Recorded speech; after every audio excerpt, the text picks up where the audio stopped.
Apresentação: Gilson Aguiar. Agora são 10 horas e 41 minutos. No estúdio da CBN, o deputado federal Sérgio Souza, do MDB, e vamos falar principalmente do setor em que ele mais atua, que é o setor do agronegócio, também sobre questões ambientais, escoamento da safra, preocupação também dos produtores, um assunto polêmico, vamos ver se a gente consegue abordar, posse de armas para produtores agrícolas. A gente sabe que a insegurança chegou no campo, lugar que antes não se tinha ideia da violência, mas a violência também hoje está na zona rural. Antes de mais nada, deputado, bom dia, obrigado pela sua presença aqui no estúdio. Bom dia, Gilson Aguiar, bom dia a todos os ouvintes da CBN. É um prazer estar aqui novamente contigo e falando com seus ouvintes. Bom, o senhor tem reunião hoje com o setor sucacoleiro, alternativa energética, e quer queira, quer não, um dos setores que tem dificuldade de crescer por causa do mercado internacional. A gente sabe que existe aí uma produção no Brasil, que já foi a busca de uma solução de um combustível alternativo. Qual a expectativa dessa conversa?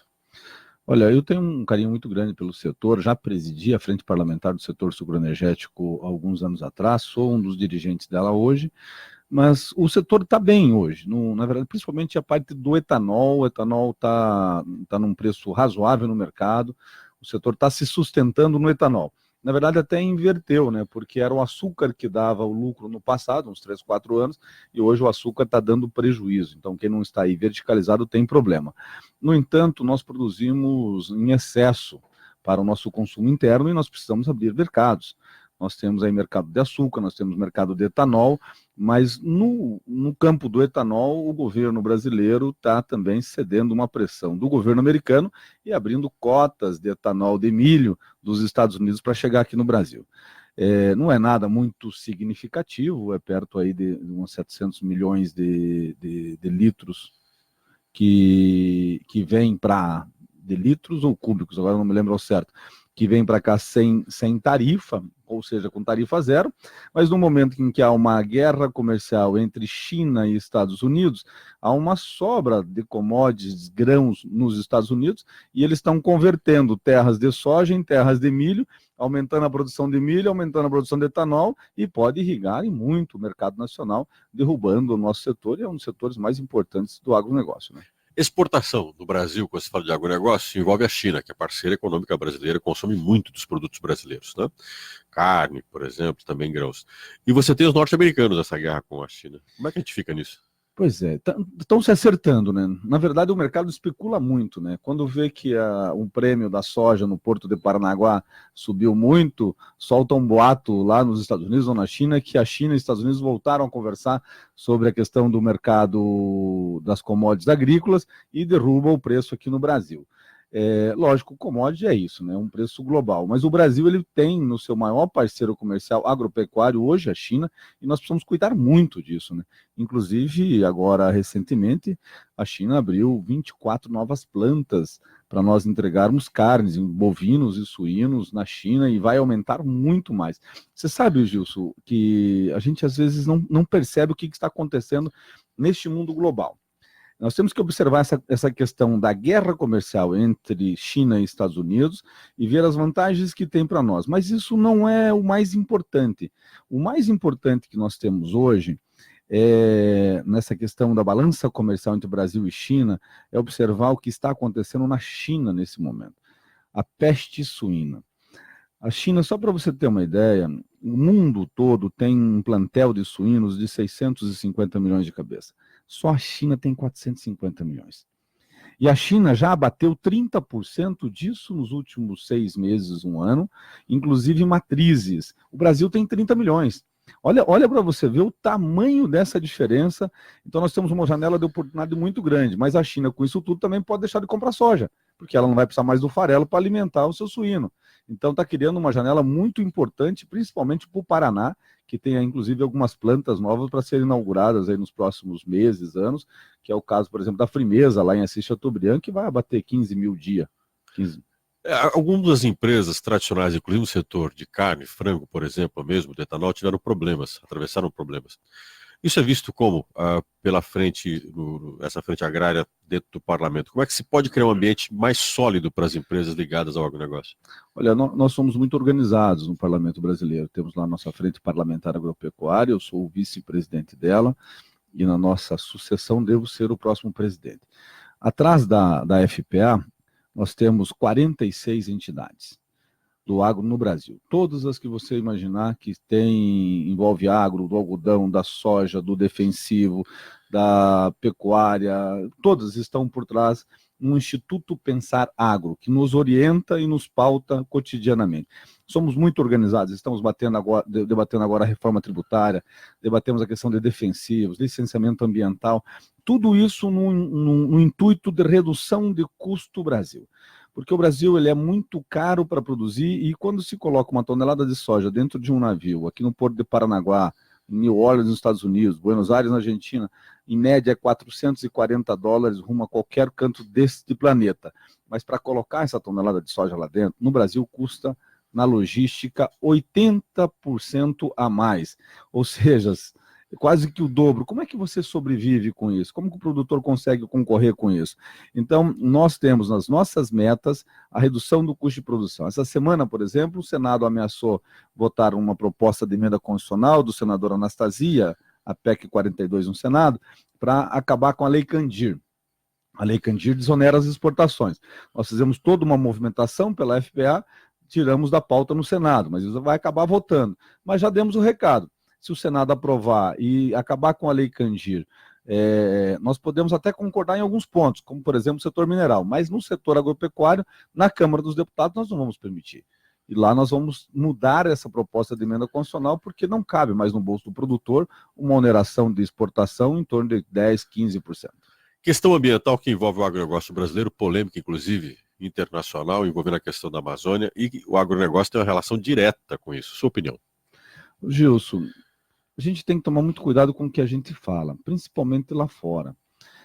A Europa é o berço das ideias, é o berço do conservadorismo, é o berço da agricultura mais sustentável, com menos produtos químicos. É natural isso, é o continente velho, é o continente mais experiente. A gente tem que tomar um pouco de cuidado. A Europa não nos ameaça na nossa competitividade agropecuária de forma direta, mas nós os ameaçamos. Quando nós falamos de fazer um tratado entre Mercosul e Comunidade Europeia, o que o Brasil vai exportar para a Europa? Produtos agropecuários. E a Europa vai nos exportar produtos manufaturados. Essa é a regra. Ou queijo, vinho, essas coisas por aí. No entanto, algumas declarações elas podem criar um ambiente que não só atrapalha essa relação comercial com a Europa. A Europa, ela importa 7% do alimento que ela consome, bem pequenininho. A Europa tem uma relação comercial agropecuária conosco pequena, mas aqui tem é importante. Nosso grande mercado é asiático, nosso mercado é comunidade árabe, esses são nossos grandes mercados. Mas para nós é importante, porque ter a chancela da Europa nos nossos produtos, isso nos dá um know-how global. No entanto, essa disputa de ideologias do ponto de vista de ideias, nem ideologia, de ideias sobre mudanças climáticas, isso atrapalhou e atrapalha muito o Brasil. Eu, por exemplo, desde que cheguei ao Congresso Nacional, no Senado, e agora já no segundo mandato na Câmara, todos os anos eu fui membro da Comissão de Mudanças Climáticas. Já presidi, relatei e sou o atual vice-presidente. Eu acredito nas mudanças climáticas, eu acredito no aquecimento global, porque eu tenho dados e conhecimentos técnicos que demonstram que há um aquecimento global, e se nós não tomarmos um cuidado, nós no futuro, talvez não a nossa geração e nem a dos nossos filhos, mas as nossas quinta, sexta gerações futuras, como é que vai ser esse planeta? Como é que era Maringá e região do ponto de vista florestal há 100 anos atrás? Tudo mato, não é verdade? Lógico que nós temos que olhar para dentro hoje do Brasil e dizer o seguinte, levantar uma voz bem forte e dizer, ninguém faz ao meio ambiente o que o Brasil faz. Ninguém faz. Ninguém tem 66% do seu território coberto em floresta nativa. Ninguém tem 13%, 14% do seu território em reserva indígena, enquanto que usa menos de 8% para plantio de grãos e florestas plantadas. Ninguém tem isso no mundo, nem Europa, nem Estados Unidos, nem na Ásia, ninguém tem. Nós temos muito, mas nós estamos perdendo uma guerra da comunicação. Nós precisamos dizer ao mundo, sim, que o Brasil vai fazer a sua parte do ponto de vista das mudanças climáticas. Para você ter uma ideia, nós vamos cumprir a meta do Tratado de Paris agora para as mudanças climáticas, agora em 2019 para 2020. Nós estamos um ano adiantado, enquanto que o mundo inteiro está atrasado. Então nós só precisamos contar isso bem contado. E precisamos tomar um cuidado para que, quando se fala de forma impensada, não crie um problema para o nosso desenvolvimento. O atual governo federal acenou em campanha a necessidade de armamento no campo. Produtor agrícola, principalmente, poder se defender. A gente sabe que a violência tem chego ao campo. No Paraná, quem é produtor agrícola pequeno, pequeno produtor, sofre um pouco com isso. O senhor tem um posicionamento em relação a isso? Eu até relatei já há alguns anos um projeto, este projeto que se transformou em lei agora. Eu fui relator dele na Comissão da Agricultura 2, 3 anos atrás. É um projeto que já tramitava na casa antes mesmo do Bolsonaro. Mas era uma posição dele e sempre foi essa questão, não só o presidente Bolsonaro, não é só a liberação de porte de armas para o agricultor, mas para a sociedade em geral. Nós temos uma posição de que na cidade você tem um vizinho na frente, atrás, em cima, quando mora num prédio, que você tem um telefone que pega, você liga para a polícia, em minutos ela pode estar ali, e não quer dizer que isso não vai ter crime, mas uma arma na cidade ela pode trazer outras consequências que não só as positivas, né? Mas no campo, Gilson Aguiar, hoje nós temos valores agregados muito grandes, máquinas que valem até R$1 milhão ou mais de reais, insumos. E quando se fala em Paraná, ainda nós estamos aqui, numa região extremamente entropizada, cidades próximas. E quando você vai para esse interiorzão do Brasil, Mato Grosso, Pará, Rondônia, Maranhão, Tocantins, Goiás, algumas regiões, rapaz, às vezes o cara tem que viajar um dia inteiro da cidade até a propriedade rural dele. E como é que, se ele chega lá e está o bandido? Ele rouba, violenta a família, desestrutura toda uma propriedade e ele não pode se defender. Agora, se o bandido souber que lá pode ter uma arma, não quer dizer que ele vai ter, mas que lá pode ter uma arma, ele pode pensar 2 vezes até chegar àquela propriedade. Eu sou favorável ao porte de arma no meio rural e no âmbito da propriedade. Não adianta ele estar dentro da casa dele. O ladrão de gado está roubando o gado a 2 quilômetros ou 500 metros da casa dele, ele não pode sair com a arma dentro de casa para ir lá dar um tiro pro alto e assustar o ladrão. Tem coisas que não se justificam, né? Mas isso vai ser muito bom para o produtor rural, porque a violência está no campo de forma demasiada. O homem do campo hoje, ele é um dos mais violentados no seu patrimônio físico e na integridade familiar. A coisa mais comum você ouvir, por onde eu ando bastante, Paraná, notícias que dizem, olha, assaltaram, amarraram a minha família, violentaram a minha integridade física e moral, material da minha casa, e agora, com a possibilidade de ter arma, o bandido vai pensar 2 vezes. Deputado, vamos falar um pouquinho sobre escoamento da produção. A gente tem aí o Estado vencendo o contrato com as concessionárias atuais, né, do anel de integração. Existem muitas regiões que pedem duplicação de rodovias, ainda mais para escoamento da produção. E o estado do Paraná não é um dos que tem uma malha rodoviária ruim, comparando com o resto do Brasil. Nós somos bem pior. Mas o senhor tem um trabalho, um projeto em relação a isso, de criar novos caminhos, aí, novos eixos de escoamento de produção, é isso?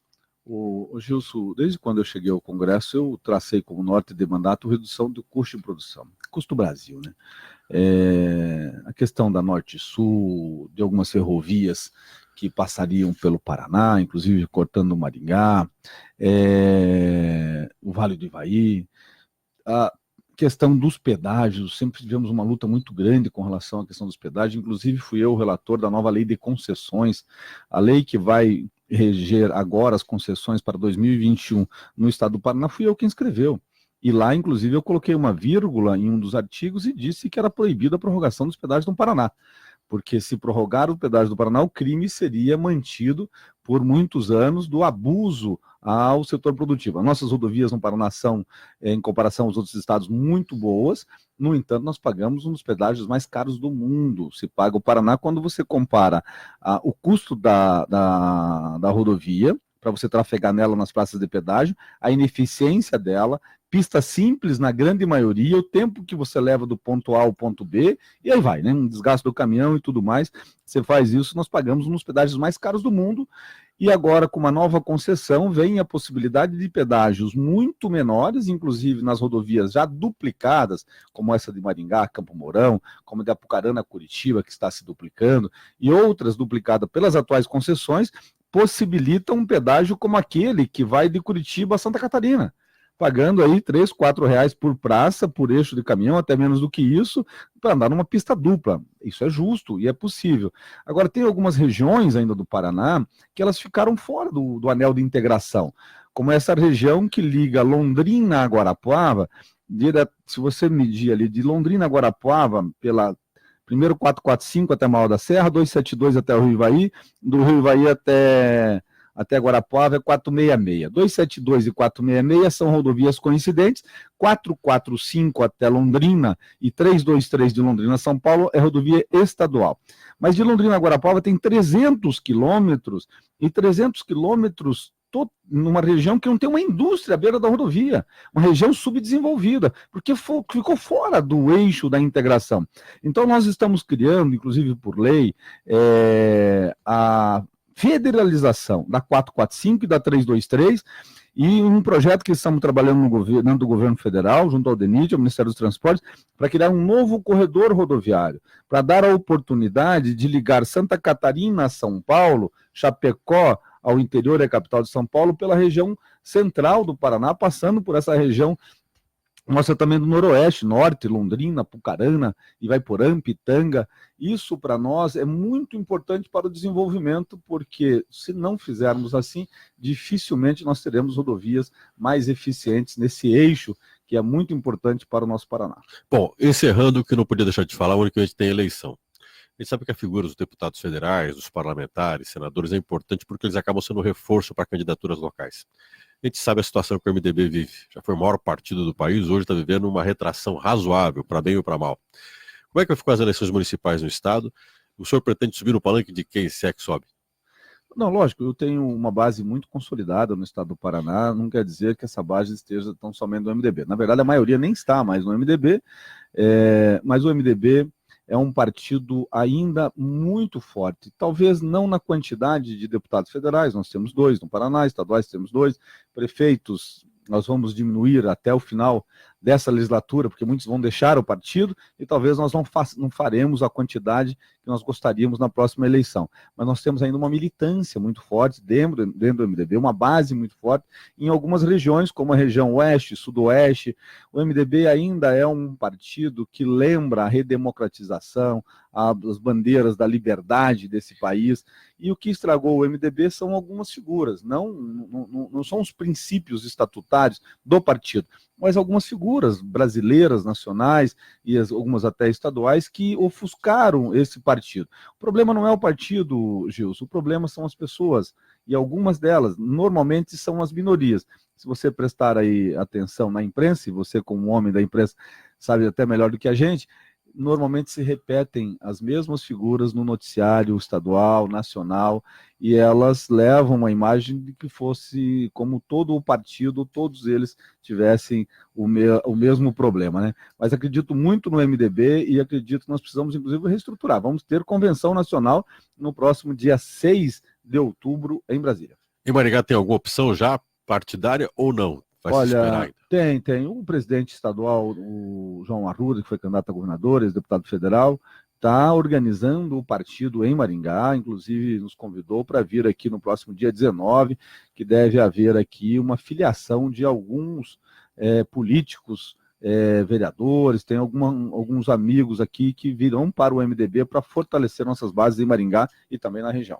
Deputado, muito obrigado por essa conversa aqui na CBN. Eu que agradeço, sempre é um prazer, você sabe do quanto carinho que eu tenho pela CBN, e dar entrevista a você, Gilson Aguiar, de forma diferenciada. É a oportunidade que a gente tem de falar um pouco do que nós estamos fazendo em Brasília, de como é que nós estamos vendo esse nosso país aí para o futuro. Nós agradecemos aí a presença do deputado. Conversei com o deputado Sérgio Souza, que é do MDB.